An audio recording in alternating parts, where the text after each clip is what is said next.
Good evening. My name is Bruce Montgomery, and thank you for joining me on another edition of Technology Access Television. Well, today we're going to be talking about talent. We're going to be talking about human resources. We're going to be talking about connecting people that want to work in this field of mobile and web development where all this growth is going on in new technology, and employers that are looking for those very talented people. But why is it there is such a challenge with connecting good opportunities with good people? Today, my guest is someone who has spent a career in this very challenging environment of connecting the opportunities with people, and she's going to bring us the most current information on how we can improve this process so it comes out a little better, that there is a win-win for all involved. My guest today is Judi Wunderlich, the founder of the Wonderland Group, this organization that is in the business of making sure that opportunities and people come together to find themselves and be a good match that's a win-win for both parties. My guest today is Judi Wunderlich. Judi, how you doing? I'm great. Thank you for having me. Thank you for coming off the battlefield long enough to have a little conversation about this very important area of talent pipelining. Right. You know, how to connect. Well, we talk all the time, and you really have done a great job since you founded your company, the Wonderland Group. Tell us a bit about this it's a success story in its own right, because tomorrow's our 4-year anniversary. The 4-year anniversary. Yeah. Seems like just yesterday. It does seem like yesterday. All right. And what is the Wonderland Group for those that don't know? Well, we're a staffing firm, for lack of a better description. We work with companies all over Chicago who need to hire very specific talent. It could be mobile or web development, it could be user experience design, it could be online marketing experts. But it's pretty much all wrapped up now in digital marketing and advertising and communications. Mm-hmm. Everything is moving to digital technology, and companies can't hire people fast enough. Really? But they only want to hire experienced people. Okay. And we have a problem there, because this is a relatively new field. Mm-hmm. We don't have a large pool of experienced people. And there's the disconnect that we're having right now. Okay. And that's why it's such a struggle for companies right now to hire the talent they need to grow. Now, is some of this a result of the economic environment? So, because it is a buyer's market, if you will, that they say, okay, well, since I know people want jobs and there's more people out there looking, let me raise the bar way up high, and I want this, I want that, I want this, I want that. Is that why they're doing it? Some companies, yes, have that thought process. They're wrong, of course, but they are going to continue to think that. Okay. But they're going to have difficulty hiring those top people, because those people have a choice today. Mm-hmm. They can pretty much go any company or go to San Francisco or New York or Boston. And doesn't that create kind of basically just a round robin where people go here for a minute, then they go there, and it's really the circulation of the same people? The same people are being rehired at different companies. Sometimes their salary gets bumped up each time they make a move, so there's an incentive for them to job hop. Now, what does that do for the guy on the outside looking in? Somebody who says, I want to be involved in this field. I'm excited about mobile. I'm excited about digital marketing, but I'm just coming out of Columbia. I'm just coming out of Northwestern. I've only been working somewhere for 2 or 3 years. I don't have 7 years of digital marketing experience. How do they get in the game? They can self-teach. Okay. I know that sounds difficult, but today in the open environment we have with the web, knowledge is there. But how do you even know, when you say self-teach, how do you know where you should focus? Do you have to pick up the lingo and kind of be aware that what's in demand now is mobile, and these are iOS and Android? I need to know some of these kinds of things? For a resourceful person, it's easy to find the information you need. Resourceful and someone who has initiative. The meetup groups are a great place to learn things. Mm-hmm. And right now in Chicago, there's probably 20 different tech-based meetup groups. In fact, you have one yourself. I do. I operate one. I've had it for 6 years now. And what's the name of your meetup group? The Chicago Interactive Design and Development Meetup Group. And you bring in, on a monthly or bi-monthly basis, working professionals, talking about the issues that are going on in their environment. And I've been to some of your meetups. Sometimes it's standing room only there. Yeah. But people are there because this is where they can learn. They are learning, and they're learning for free. And it's a great environment for anyone interested in a topic. I would recommend anyone join meetup.com and then start hunting for groups Okay. in the areas that interest you. Okay, so that's a tip from tip from someone who knows. Now, let's talk a little more about what can talk about some of the better practices on the employer side, because I've heard some funny stories about how people are finding talent and different things, but many of them are they taking advantage of a service like yours and really listening to you, where you could advise them on what it would take to position themselves differently to have the talent they need? Many companies do that, exactly that. We do consult with the companies. Tends to be small to mid-size is our niche. Okay. And those are the companies that are not fortunate enough to have robust internal recruiting departments. So for them to make strategic hires, it's a much longer, drawn-out process, and the people on board really don't have time to do the hunting. So what do you advise them? What are some of the things that a savvy employer can really get the best out of the advice and counsel you could give them? What are some of the things you tell them, and what can they do to listen to make themselves stand out from the pack and want to be a place that a person could come and grow with? The first thing we tell them is not to put any hiring barriers up. Like what? Like 5 interviews before a decision is made. Okay. And we do see that. You're going to lose the person that you have your eye on if you don't make an offer immediately. We see this on a daily basis. Great talent are being sought after by everyone. So when you have a requirement and the company lets you know, I'm looking for this or that, you sift through your resources to send some people their way. If they say, well, we want to see him again, we want to see him again, we want to see him again, chances are they won't get that third time around. They won't. And we do advise them of this, but with larger companies, they have rules, they have process, and they don't like to deviate from that. But what was good 10, 15, 20 years ago in hiring practices is not good today in the tech community. So in the tech environment, especially when it comes down to these in-demand areas, the client, or well, you know the value of these folks, and so if you're able to even get your hands on them, when you send them somebody's way, you know that chances are they're a good commodity. They are a very good commodity, and we do, when we get our hands on a really great commodity, someone has come to us, they're putting their career in our hands, and we're going to be a tool for them to help find their next opportunity. We will go to our clients, the clients we already work with, and let them know, hey, someone just became available. I want to give you first dibs. Look at this person. If you're in hiring mode at all, you've got to meet this person. Now, you mentioned something a little earlier. You said, sharp people can make their way. They can find work in Silicon Alley in New York. They can find work in the Valley on the West Coast. How is Chicago stacking up with being an attractor for good talent and good opportunities? Well, we don't compare it to Silicon Valley or San Francisco, unfortunately. But what I see happening here is we are drawing a lot of talent from Minneapolis, Detroit, Columbus, Cincinnati, St. Louis. So we're the magnet of the Midwest. We are the magnet of the Midwest. So people are coming out of good schools and good experiences, Purdue, Minnesota, Iowa, Kansas, what have you, and they're saying, hey, I think I want to try to get a start in Chicago. Because there are more opportunities in a larger city, so it makes sense. And Chicago has an amazingly robust tech startup community that's going on right now. All right. So there are so many opportunities here. There are co-founder opportunities. There are chief technical officer opportunities. And do you, as a human capital company, are you now stretched out where it's not just big brands or Crafts or Quaker Oats or PepsiCo's or those kind of folks, but are you also working in this startup arena as well? We are. We work with several startups here in Chicago and in Silicon Valley and New York. We have offices there too. Okay.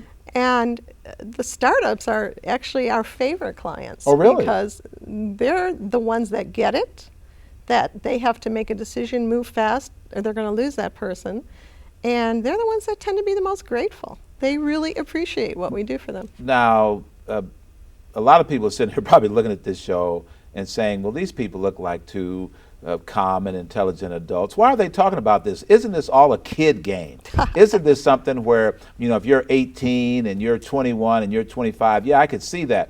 But I'm 35, I'm 45. Is there still an opportunity for me in this tech boom? Of course there is. There's an opportunity for people to change their careers at any point, but it's going to be hard. It's going to require a lot of work, and again, you have to be resourceful and you have to have the initiative to get out and learn things. If you find yourself at the age of 50 out of work and you want to get into a tech career, you can't sit back and wait for someone to hand it to you. You're going to have to really hustle. Your full-time job becomes learning about a new career. Okay. But it can be done. I've seen it done. Okay. A recruiting firm like us, we're not going to be able to help somebody who's coming up trying to get their foot in the door for a new career. But we certainly do advise a lot of people On transitions Yep. and moves and that And kind then of- there's, if they want to take adult training and not go back and get college classes, there are several companies now in Chicago and all over the world that offer intense training in web development or user experience design or And it seems like mobile. Chicago is kind of becoming a hotbed of this activity. Well, we're trying to grow talent. Right, so we've that's had the key. Starter League, and now we've got mobile makers, and now we've got all this talk about software craftsmanship, Right. and people really recognizing this as a profession.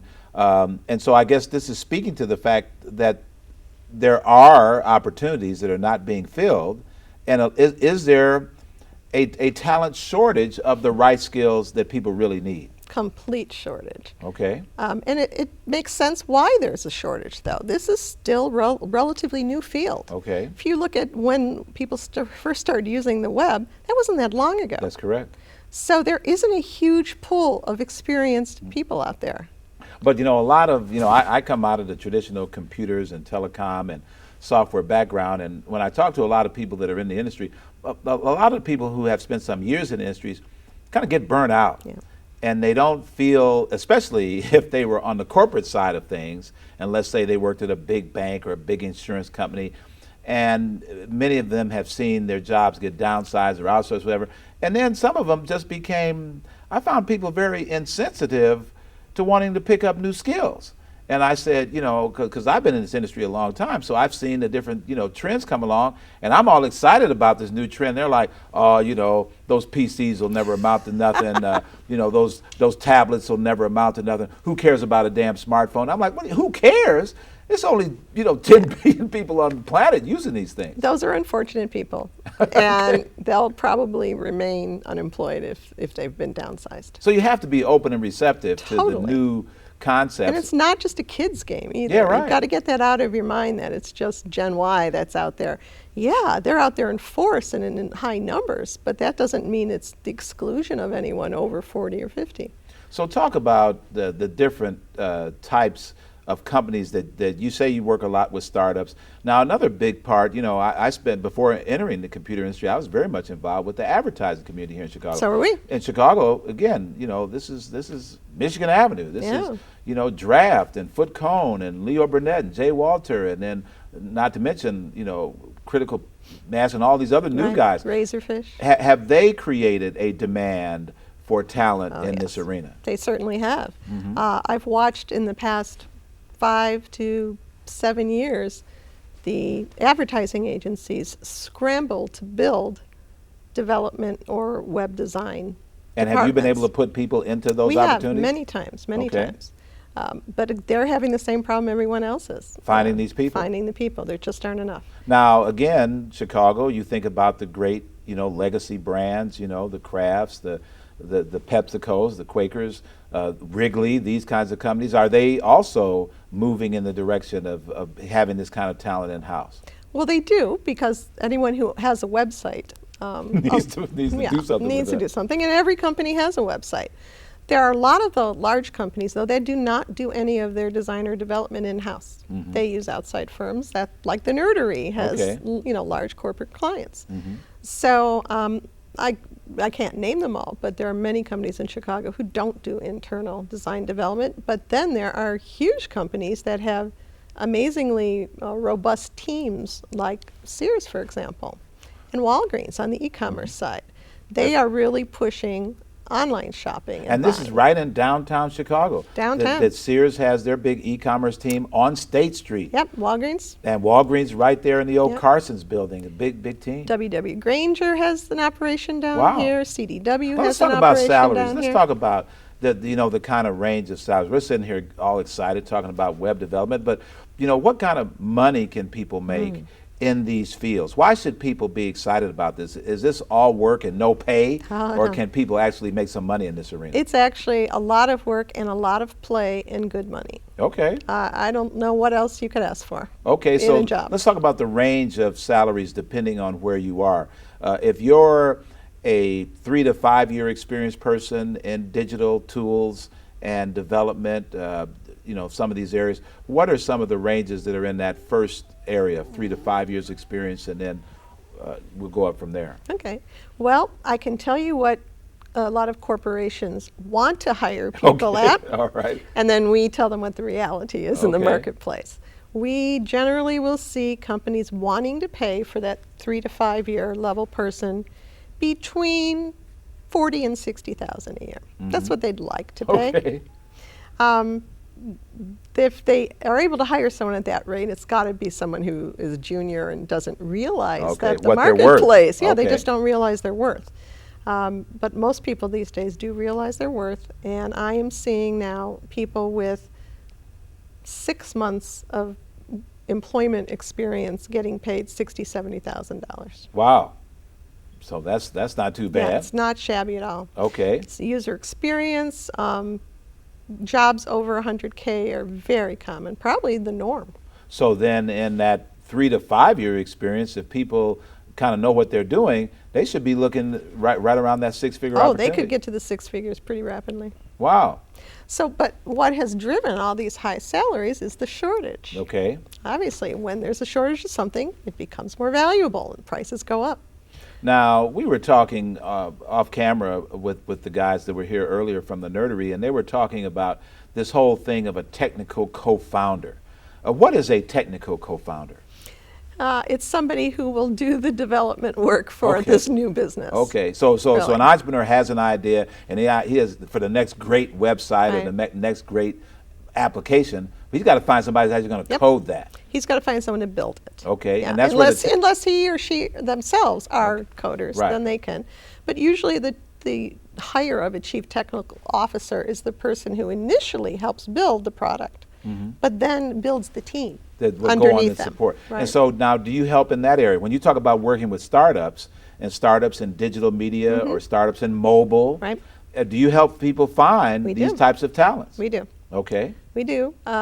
Generally, they're experienced people. A startup really wants to have an experienced person on board. They could hire one of their college buddies as the CTO, but that might not help their business grow as well or rapidly as it could. So they are looking for experienced people, and that's where we come in to help. Now since you started your business, and you did start the business here in Chicago, and then what caused you to expand to go to, I think, first New York and then later to San Francisco? Well, what did your clients pull you in that direction, or you just say, hey, we just need to be there? A little of both. We have clients that have presence in all those cities, so we have instant business then by expanding. But really what made me excited about the expansion was the robust tech communities in New York and San Francisco. Since we are finding that most of the jobs we're being asked to recruit for these days are technical jobs, that's where the most jobs are, New York and San Francisco. Really? Their tech community is bigger than Chicago. Wow. We're not even the second city. We might be the third city, but not the second. Now let's talk about this mobile space, because again, this seems to be the red hot area right now. Yes. Is that mobile?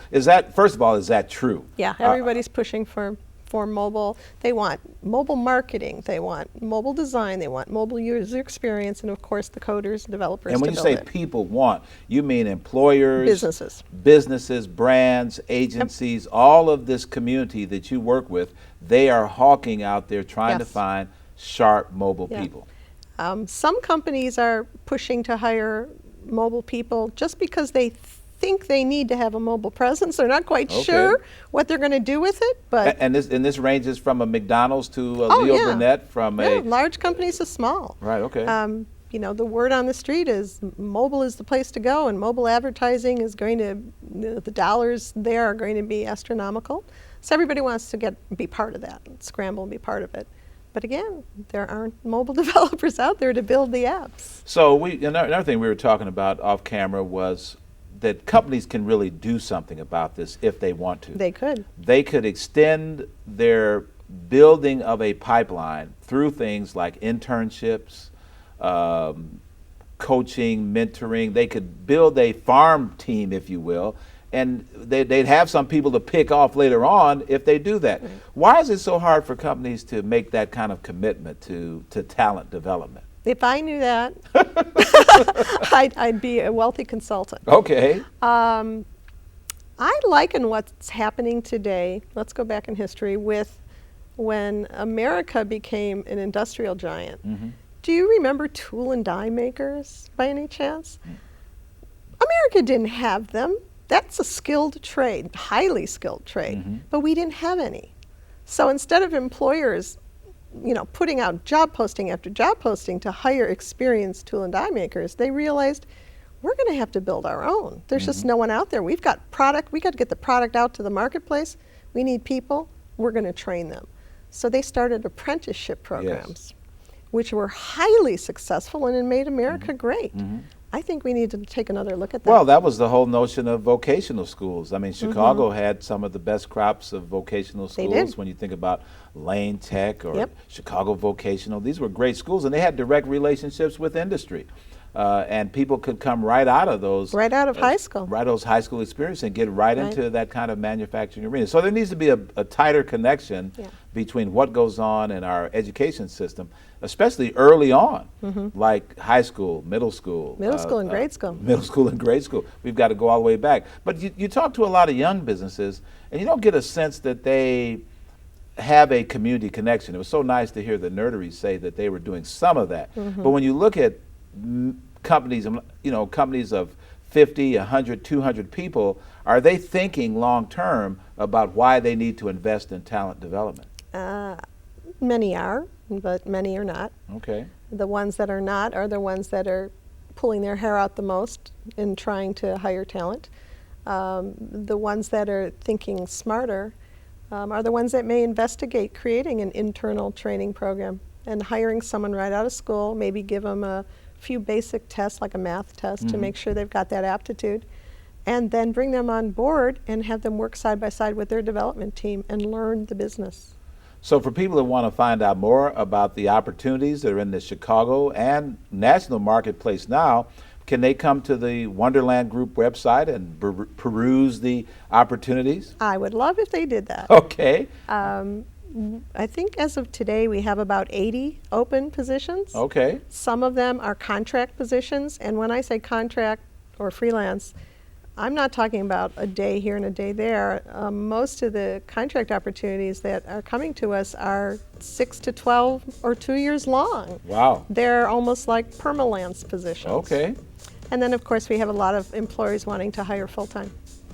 Well, my guest today is very modest, but she is one of the most connected and most committed persons to both sides of the employment equation. I've not known anybody in this field that is more passionate about the rights and opportunities for talent, but also about the needs for employers to connect with that talent. So if you're out there looking and thinking about all these conversations we've had on Technology Access Television over the last few years about these growing areas, these hot areas, these exploding areas, Judi's company, the Wonderland Group, is right in the middle of where the action is with people getting connected. And now we found out today that they're working with startups and people can get in on the ground floor of the next big thing. And that's wonderful as well. So I just want to thank Judi so much for coming by and talking with me today and sharing her wisdom. You need to go out and look up the Wonderland Group on her website, find out about this great company. But hey, the point is that if you want to get in this field, if you want to get in this industry, you got to show some gumption. You got to kick some doors down. You got to burn some midnight oil. You got to get out those books. You got to fire up that laptop and really you can get in this game. There's so much happening that everything has not been decided. And I don't care what you took in school. You could have took French literature. You can still get in this technology industry because of your passion and desire to do so. Hey, it's been a great conversation, but more importantly, it'd be even greater if you act on what you heard today and take advantage of these opportunities. My name is Bruce Montgomery. Thank you for being with me on another edition of Technology Access Television.